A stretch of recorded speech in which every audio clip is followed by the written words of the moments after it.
The regulatory system is broken in a way that it fails to protect us. We have 16,000 chemicals that are used in plastic. 10,000 of them, we have no information whatsoever about them. That's a crime. The statistics about the growth in plastics are absolutely alarming.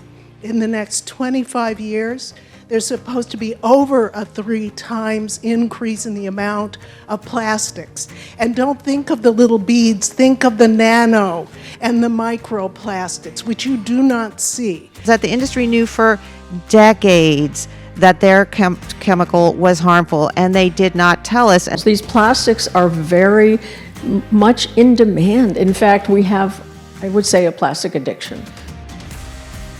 I really don't know how much longer we can endure the plague of plastic. I'm that concerned. I'm seeing generations wiped out. The fact that pollution is a form of oppression.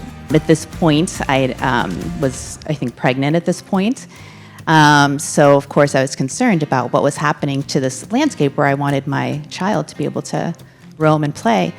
I learned that Shell was putting in another large transmission pipeline for carrying ethane. There are so many communities out there that have similar stories of me of saying, when did I become sick, and when was I exposed at such a young age that all of these toxic accumulants that I was exposed to is probably a result of where I lived in my home environment.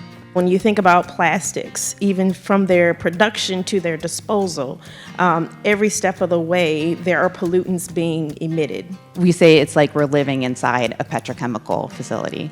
It's not fair to my kids, and it's not fair to other people's kids.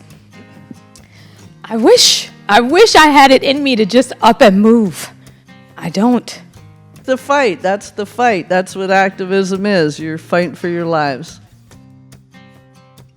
One of our top priorities on Capitol Hill is that the Senate is about to vote on a resolution to roll back the Clean Air Act, protections against the 7 most hazardous air pollutants.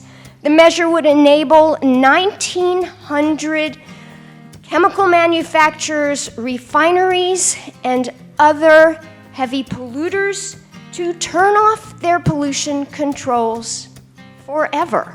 76% of people who have attended concerts within the last year believe that both climate change is real and that we need to be doing more about it. And then on top of that, they will have a more favorable view of the artist if they actually talk about the issue. The people who are impacted every day have perspectives and have a voice and they have answers, and we need to make sure that we're being intentional about including them at every step of the way. And we can't allow more harm to our kids, to our communities, to our climate. In 2024, 250 million people in the United States attended a concert. That is the way we can reach people. This fight is a significant part of a fight for a democracy that respects law. I am honored to announce that I intend to launch our new Environmental Justice Caucus in Congress to tackle these issues head on and to find solutions that work, but also to find solutions that are community rooted.